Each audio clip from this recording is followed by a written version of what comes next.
Your son is still alive. Alive? Oh, thank God! My son, my dear boy. Father. I'm here now. You're safe. Water, Edmund said.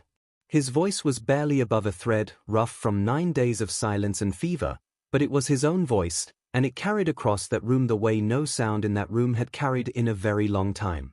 The Duke of Renfield, who had been sitting on the floor beside his son's bed since before the grey of the morning came up, raised his head. The boy's eyes were open. Not the half-open, unseeing kind that had frightened the physicians and sent them reaching for their watches and their verdict. Open. Looking at the ceiling. Then looking at his father. Water, Edmund said again. I am very thirsty. The Duke made a sound that was not a word. He had buried his father at 31 and gone to war at 20 and come back from it, and in all the years between those things he had not made a sound like that in front of anyone. He pulled his son against his chest, the boy who weighed almost nothing now, the boy whose pulse had been skipping and thin for 9 days, and he held him the way a man holds something he nearly dropped from a great height, and he did not let go for a long time. The housemaid did not move. She stood on the far side of the bed with the empty basin still in her hands, and she watched the Duke hold his son, and she was quiet, the way she had been quiet about everything in that house for years. This was what she had been working toward since before midnight. Watching it arrive was enough. At length the Duke raised his head. His face was a thing she had not seen on a man of his position before, every wall of it down at once, grief and relief and exhaustion running together without the usual ordering. He looked at his son, and then he looked across the bed at the woman who had stood between the boy and the grave for 9 nights without anyone asking her to. You said he would ask for water, the Duke said. His voice was unsteady in a way that had nothing to do with weakness. When he turned. You said that was how I would know. Yes, Your Grace. You said so before the 3rd hour. Before he got worse. You said when he turned, the first thing he would do was ask for water.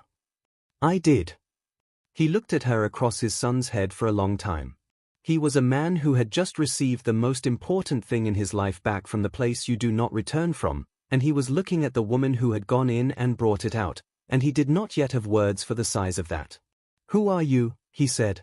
She had been called out of her own name so long in that house that the true one sat strange in her mouth when she reached for it.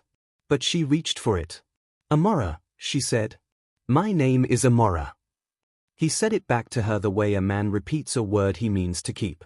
Then he looked down at his son, who was breathing, slow and deep and steady, the kind of breathing that means sleep and not surrender, and the Duke of Renfield, who had held the whole of his composure together through bankruptcy and abandonment and 9 nights of watching his only child fade, finally let it go.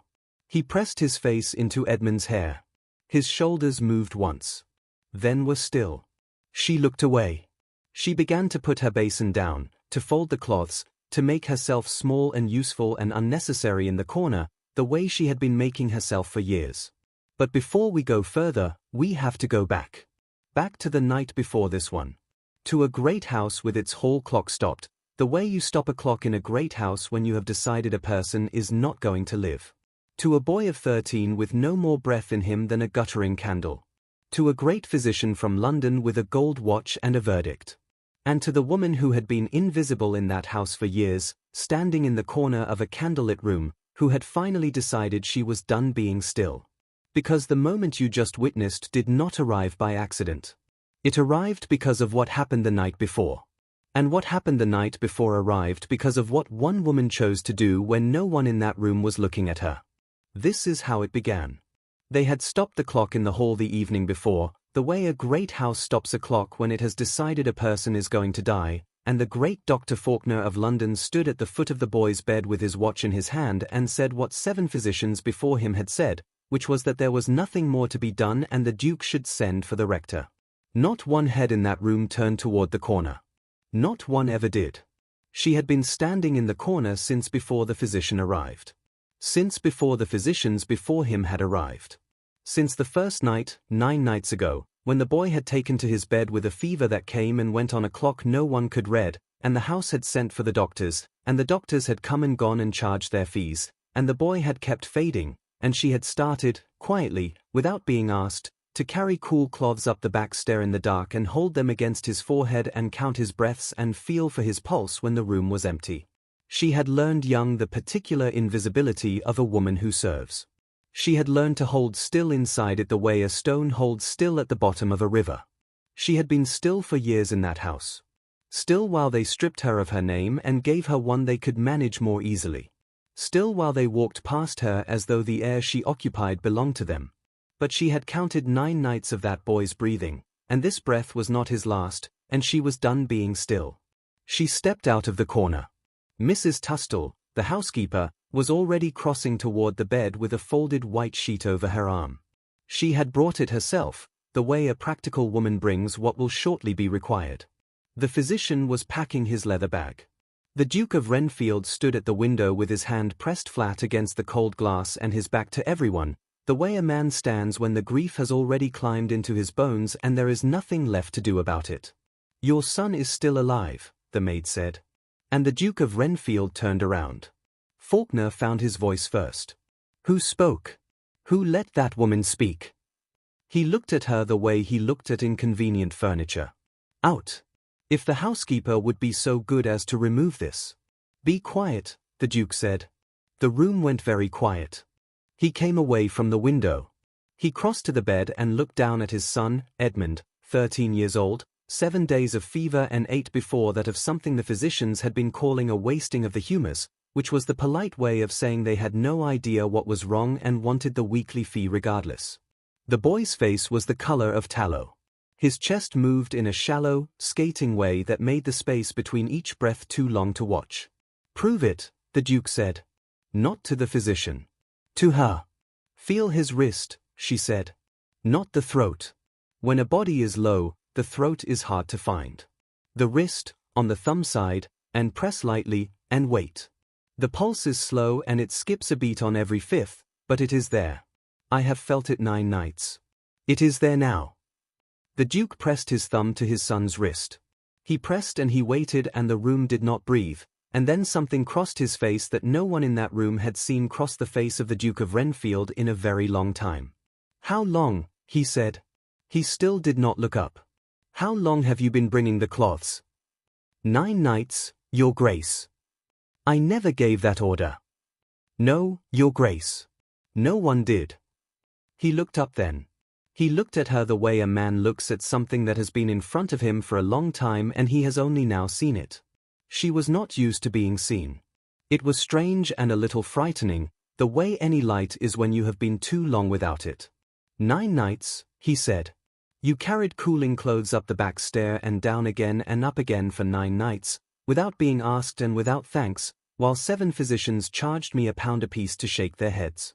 And not one person in this house has ever told me your name." "No, Your Grace," she said. "No one ever has." There are moments a person spends years of their life not knowing they are waiting for. She found out she had been waiting for this one in the moment it arrived. A man of power and consequence had looked at her, truly looked, and named back to her the thing she had done in the dark. 9 nights of it. Without asking. Without thanks. She did not let herself feel it yet. There was no time. "Your Grace," she said. "I need you to do something that will be very hard." "Tell me." "I need you to pick up that bottle." She moved only her eyes, to the small brown bottle on the night table, the one Faulkner's man had brought from London and that Faulkner refilled himself and dosed into the boy in water every 6 hours on the clock, 3 drops measured with a glass rod, on the hour, by Faulkner's own watch. "I need you to pick it up and lock it in your study and give it to no one. Not even to me. Not yet." "That tonic," Faulkner said, very loud now, "is the only medicine standing between that child and—" "How long has he been on the tonic?" she said. She spoke to the Duke, not to the physician. "Ask him, Your Grace. Ask him how many days. And then ask yourself this one thing." She kept her voice level. It was the most important sentence she had ever said in her life and she knew it, and she said it plain and let it land. A boy who takes a medicine every 6 hours should be improving at least a little. Why is this boy at his worst on the hour, every hour, and brightest at the 5th hour, when the last dose has grown thin? I have watched it 9 nights. He shines a little at 5 hours and goes grey within the quarter hour of the next dose. A medicine that helps does not do that. The room was quiet in a different way now. A medicine that does that, she said, is not a medicine. She could not say the rest. A kitchen maid accusing the great Dr. Faulkner of Harley Street of poisoning his own patient ended with the kitchen maid in a jail cell and the physician's reputation intact and the boy still dying. She had stayed alive long enough to know exactly how much her word weighed against a gentleman's. It weighed nothing. So she said only what a man of intelligence could test with his own eyes, and she left the rest in the air between them, and she let the Duke be a man of intelligence. He looked at the bottle. He picked it up. He put it in his coat. Dr. Faulkner. You will wait in the blue room. You will not enter this chamber again without my leave. Mrs. Tustall, you will fetch this woman whatever she requires and you will fetch it yourself and be quick about it. And if I hear you have called her out of her name once more tonight, I will put you on the road at dawn without a character. Mrs. Tustall drew herself up. Mrs. Tustall opened her mouth. Mrs. Tustall looked at the Duke's face and closed her mouth and went out without the sheet. The physician did not go quietly, but he went. She had perhaps 5 days of herbs. She had not told the Duke that yet. The cloth bundle she kept under a loose board beneath her cot was what her mother had given her before she began working in great houses, a child of 12 with a dead woman's knowledge and nowhere sensible to put it. The marsh root, dried and tied with thread. The yellow powder, ground fine, folded in waxed paper grown soft with years. The charcoal, hard and black and light, the kind her mother had burned and ground twice over until it was a powder that could pull a poison out of a man's belly the way a poultice pulls infection from a wound. Some of it had lost strength. The marsh root she might stretch. The charcoal, once used, was gone. She did not let the Duke see her count it. I need clean water from the kettle, she said. Warm but not hot. A second basin. And I need one thing from you, your grace, which is this. She met his eyes. There is a part of the night that is going to frighten you. He will get worse before he turns. What I am doing pulls the poison out, and a poison does not leave a body gently.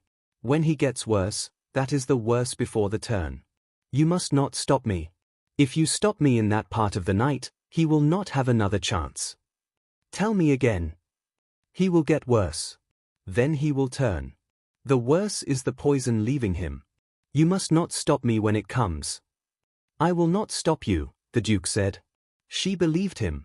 The Duke of Renfield's face, for all that it had buried a marriage and a fortune in a single month, was the face of a man who had decided to stake his last thing on a single bet. She was the bet. She had been the bet for 9 nights without his knowing it. Now he knew, and his face was steady, and she believed him. She put the marsh root to soak and mixed the charcoal into a thin paste with warm water and a pinch of the yellow powder. She taught the Duke to lift his son's head and open the boy's lips, and between them they got the first of it into the boy, a finger's worth at a time, waiting each time for the throat to work. A boy who is very low will drown on a kindness if you move too fast. She had learned that at her mother's elbow, at 12 years old, over another dying child. She went slowly. The hall clock downstairs had been stopped. You stop the clock in a great house when someone has decided a person is going to die. Someone had decided it for Edmund. She intended to unmake that decision with a twist of dried marsh root and a pinch of old charcoal, and she intended to do it before the 5 days ran out. At the 3rd hour the boy's color changed. Not toward health. The other direction. His skin went the yellow of old candle wax and a sweat broke on him, sweet and sharp at once, and his belly drew up hard under the blanket and he brought up a thin dark fluid into the second basin. Again. And again. Until there was nothing left and his body was still trying. The Duke came halfway to his feet. This is the worse, she said. This is what I told you. Hold his shoulders and talk to him. He cannot hear the words but he can hear that it is you. Do not stop me. Is this? This is the poison coming out of him. Hold him. The Duke held his son's shoulders and bent his head close to the boy's ear and spoke to him the way men speak when the grand things have run out and only the small true ones are left. He spoke about a pony, about a river, and a summer, and a trout they had not caught. He made promises. She did not listen to the words because they were not hers to hear, but she heard the sound of them, and so did the boy, because the boy's hands, which had been gripping the edge of the blanket, opened. At the 6th hour, it turned.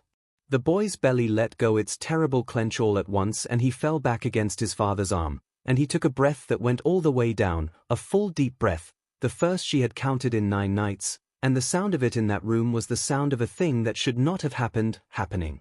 She felt his wrist. The skipping was gone out of the pulse. Slow and weak, but keeping time. "There," she said. "There he is."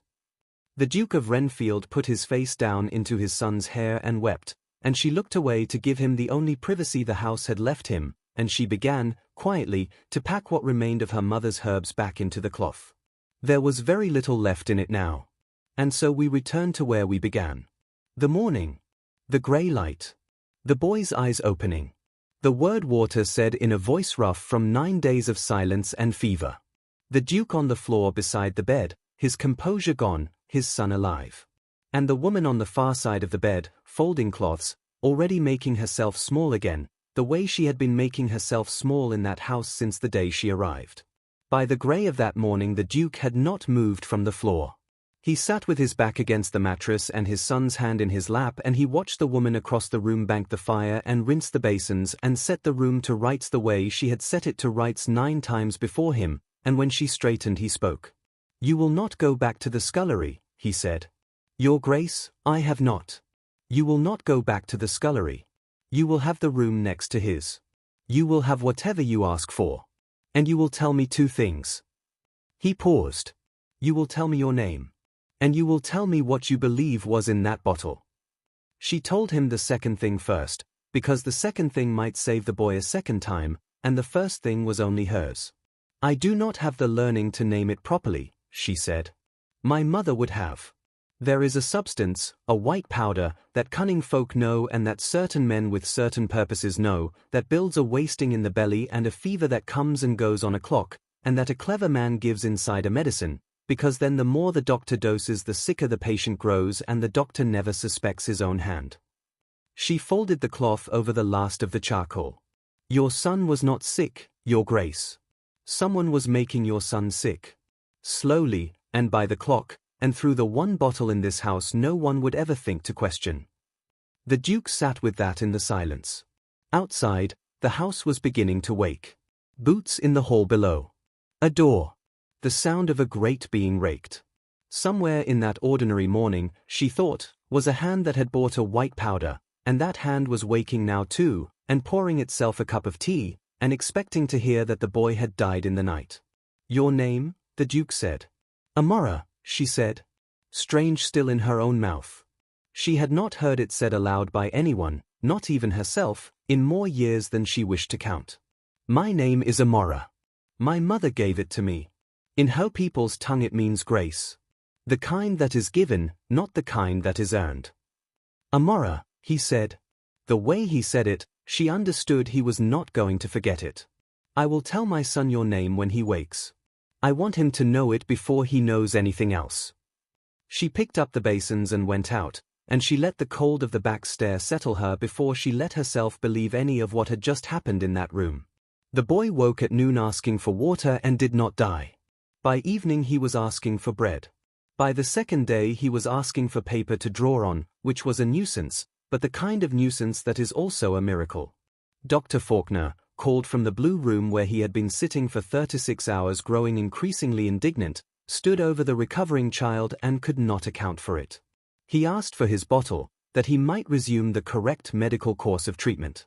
The Duke told him the bottle was in a locked drawer in the study and that Dr. Faulkner would remain a guest of the house at the house's expense until the Duke had finished thinking about a number of things. The physician did not care for this arrangement. He liked it considerably less when he understood it was not an offer he could decline. In the days that followed the Duke did something he had not done since the night his wife had taken the good silver and left. He stayed home. And he watched. He watched Amora work and could not stop watching. He had given orders that she was to want for nothing, and those orders ran into the wall of the household the way a clean stream runs into marsh ground and slows. Mrs. Tustall did precisely as she was told and nothing past it, which was its own kind of cruelty and no less deliberate for being dressed as compliance. The chambermaids, who had scrubbed beside Amora for years and called her Bess and thought nothing of it, did not know what a Bess who had the Duke's own word behind her was supposed to mean, and so they were coldly correct, which costs a woman nothing to give and is nearly as damaging as open contempt. The Duke saw past all of it, because he had stopped not seeing. He saw that she warmed the boy's water to a temperature she tested against the inside of her own wrist and never with a thermometer, and that she was never wrong about it. He saw that she knew which window to open by watching which way the fire leaned.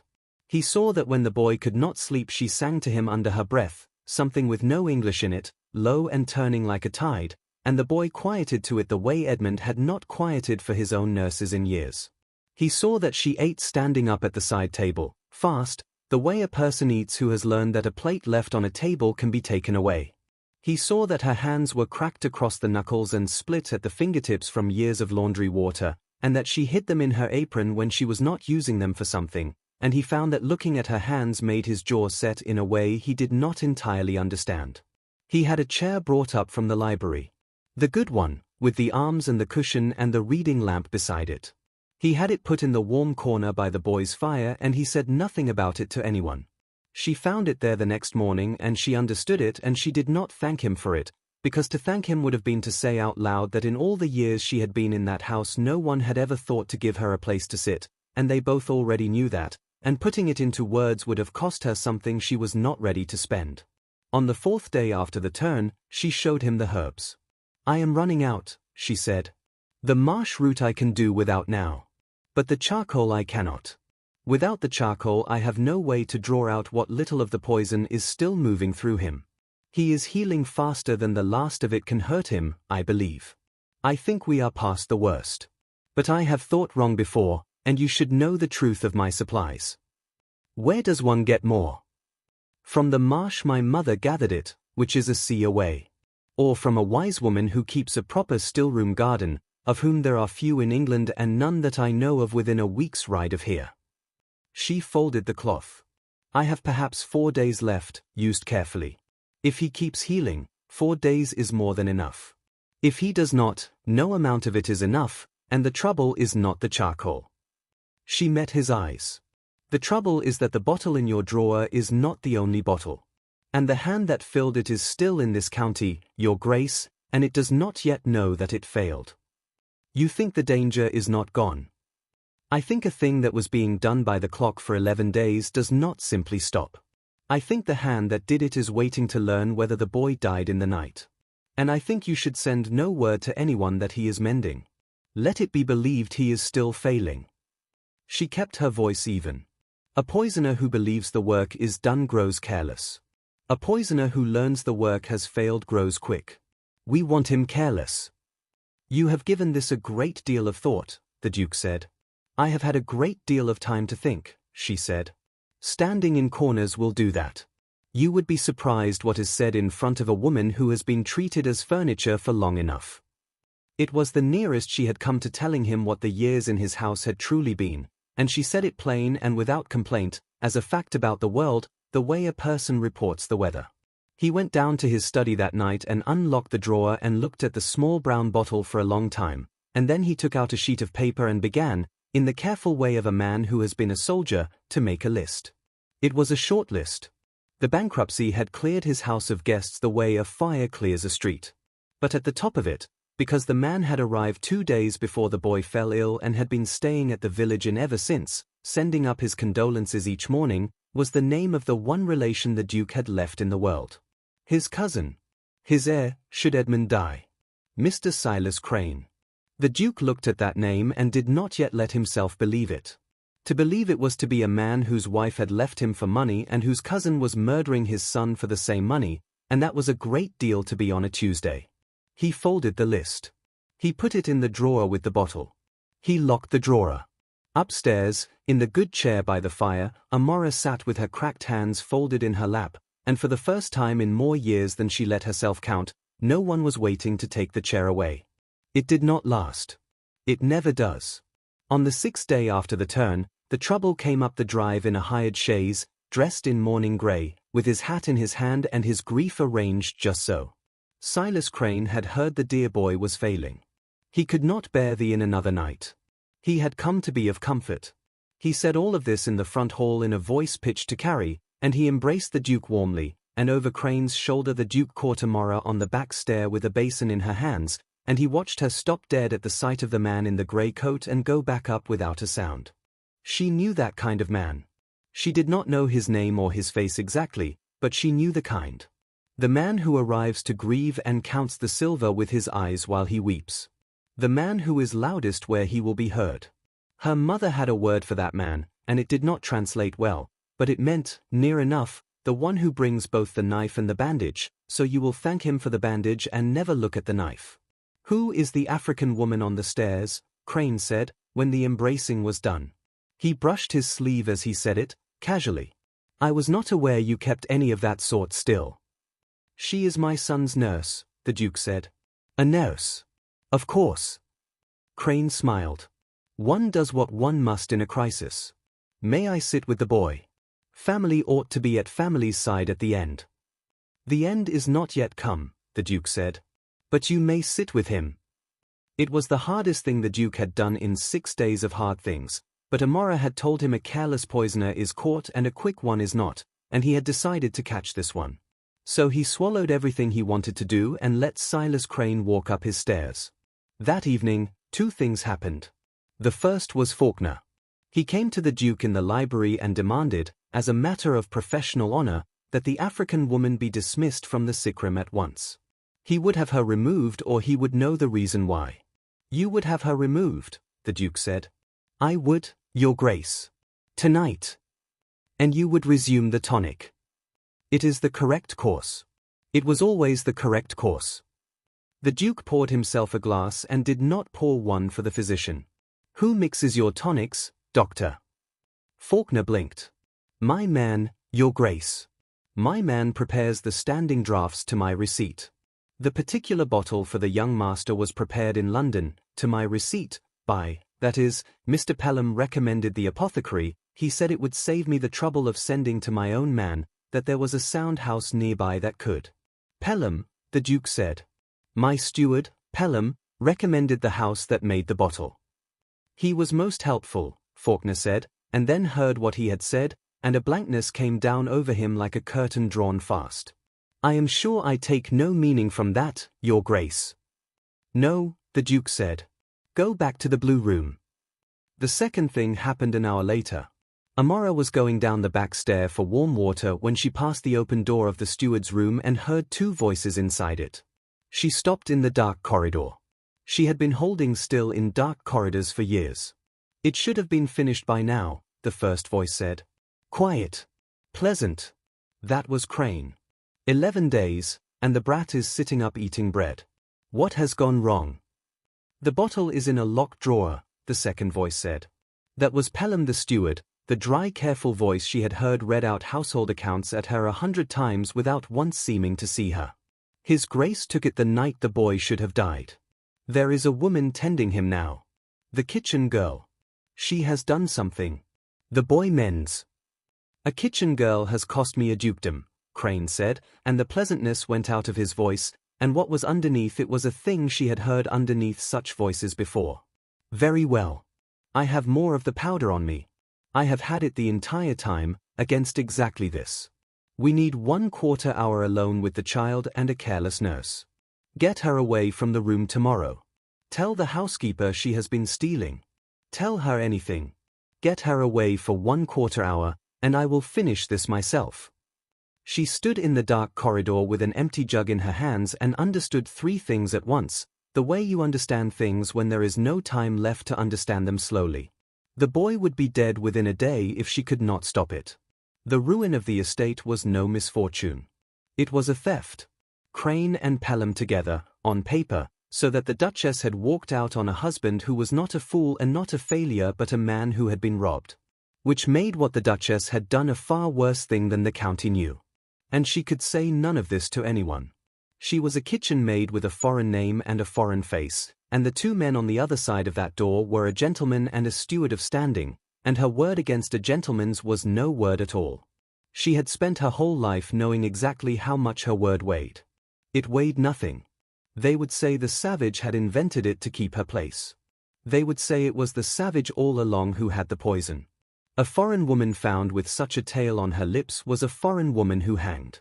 So she set the jug down softly against the wall and went back up the stairs without the water, and she sat in the good chair by the boy's bed all night with the fire iron across her knees under her apron, and she did not sleep, and she did not leave, and when each hour came that Crane had said he needed, it found the door closed and her in it, and it passed. But it would come back. She had one night to solve a thing that could not be solved. She had reckoned without the old man. Bramwell had been butler at Renfield for 40 years. He had opened the front door to Amora himself, years ago, a half-grown girl off a ship with a cloth bundle and a letter pinned inside her dress that she could not read, and he was the only soul in that house who had ever called her by her right name. Once, on the first day, before Mrs. Tustall had made Bess of her and the name had gone under. He was very old now, and he had been watching Silas Crane since the man arrived, watching the way a man watches a thing he has seen before and does not like the look of. He came to her in the grey of that morning and set two things down on the table beside her chair. The first was a flat thing wrapped in black cloth. The second was a small carved figure of a bird, dark wood, worn smooth on its back as though a thumb had passed over it 10,000 times. "It is past time you had these," he said. "I should have given them to you the day you arrived. I was afraid. I am sorry for it."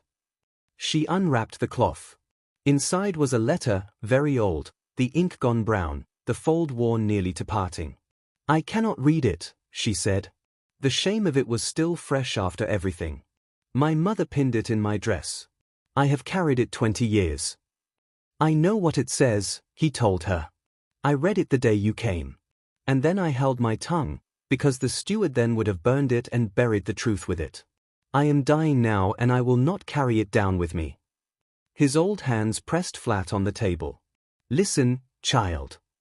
He read it slowly, in the grey morning light, and what it said unmade and remade her entire life in the space of 100 words. It was from the old Duke, the present Duke's father. It commanded that the bearer, the daughter of the healing woman, was to be given a place at Renfield for the whole of her life, in payment of a debt the house could otherwise never repay. Because the healing woman had come into this house 20 years before and cured the old Duke's only son of a wasting fever that all the doctors of London had given up as mortal. She had asked nothing for it. She had died poor a year later. And her child, when she was grown, was to come to Renfield and want for nothing, by the old Duke's own sworn oath. The son she cured, Amora said. Her voice did not feel like her own. "The boy he is talking about lay sick in that same room," Bramwell said. "In that same bed. He was 10 years old. The physicians had stopped the clock downstairs for him, the very same as last week. And your mother opened the window and sang to him in her own tongue, and she pulled him back from the edge with her hands and her herbs, and the old Duke swore on his knees that her child would have a home under this roof until the end of her days." He looked at her steadily. "That boy your mother saved grew up and went for a soldier and came home and buried his father and married badly and lost his fortune to a forger and watched his wife leave him. And now he sits on the floor of the same room, beside the same bed, beside his own son. And he does not know it. He has never known." She looked down at the small carved bird in her palm. "Your mother made that for him while he was mending," Bramwell said. "To give his hands something to hold that was not the fever. He has carried it for 40 years. I have seen it in his breast pocket 1,000 times. He thinks it a comfort from his childhood. He does not know whose hands shaped it." The old man's voice went rough. "She carved a pair of them, child. One for the boy, one for herself. She kept hers, and she sewed it into the bundle she sent with you. Take the letter to him. Take both birds. He will believe you. And once he believes you, tell him what you heard last night through the door.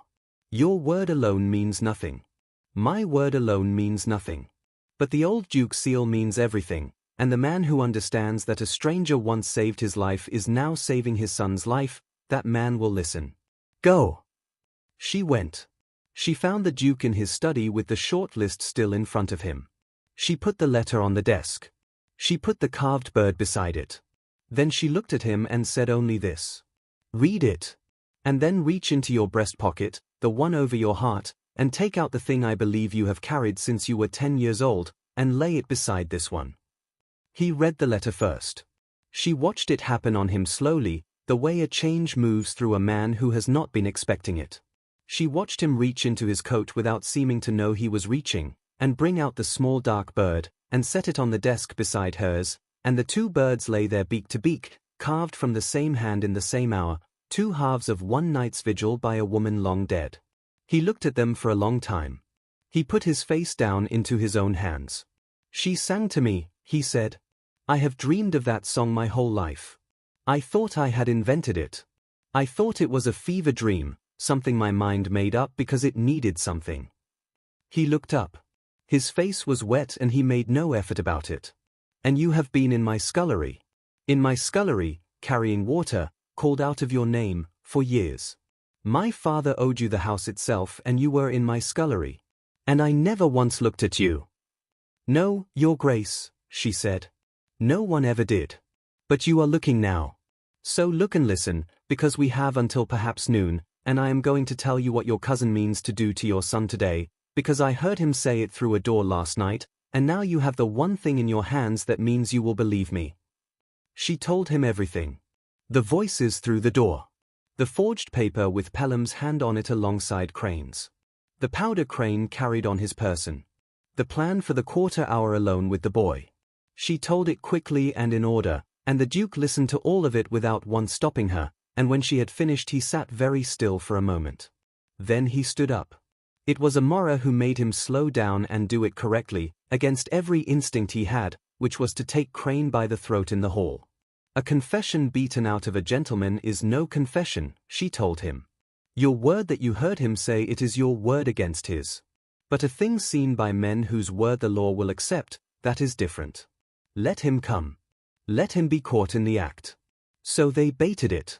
The Duke rode out the front gate in full view and came back on foot through the homewood. He brought 2 men with him whose word would weigh. The village rector, who had been sent for to bury the boy and came instead to witness him saved. And Sir Henry Aldous, the village magistrate, a hard old man who had known the Duke since he was the 10-year-old in that bed.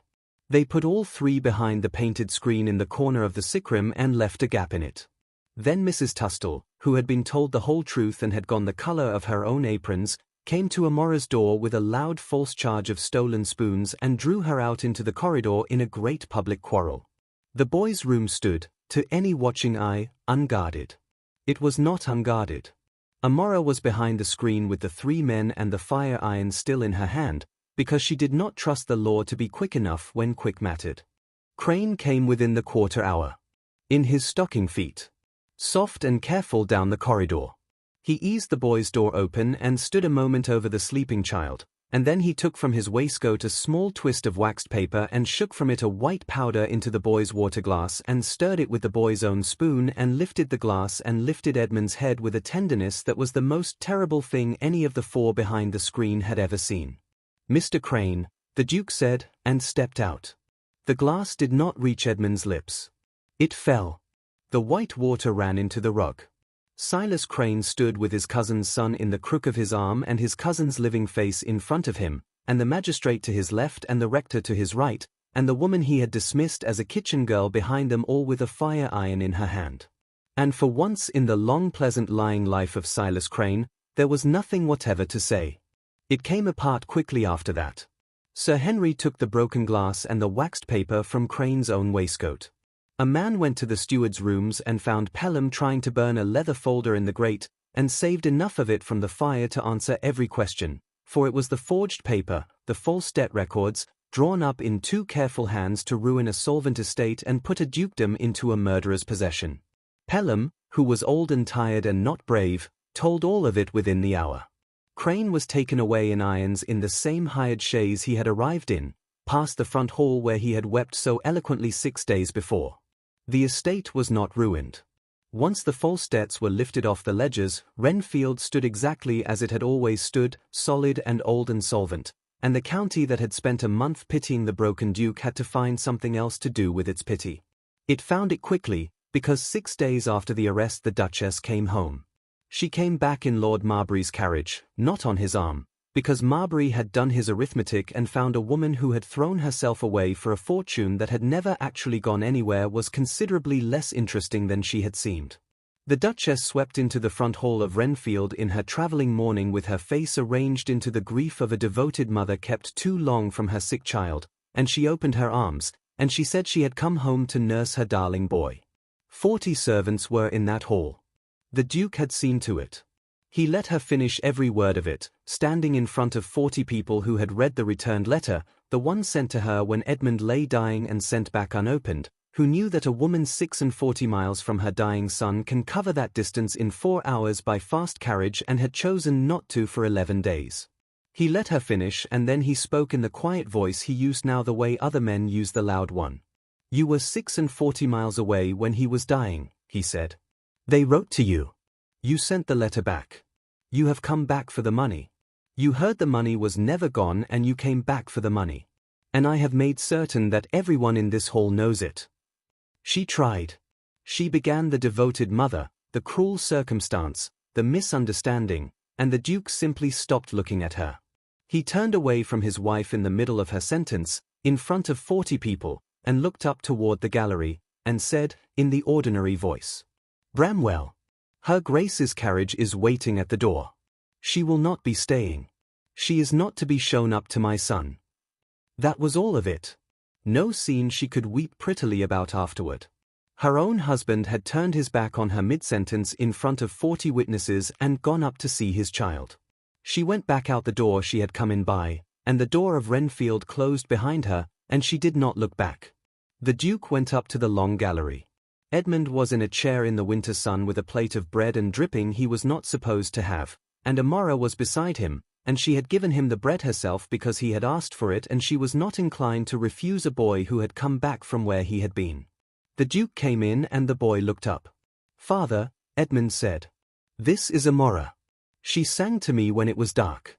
I could not get to the top of my breath and she sang to me and I came up toward the sound of it. Bramwell told me her name this morning. He said I was to know it before I knew anything else.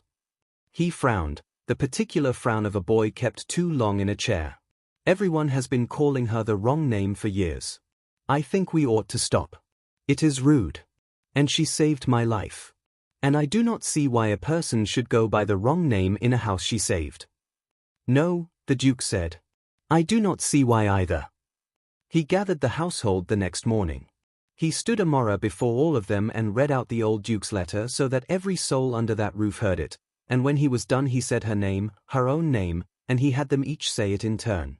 He had the letter copied into the estate book alongside the births and deaths and oaths of the house, so that it would stand there as long as the house stood.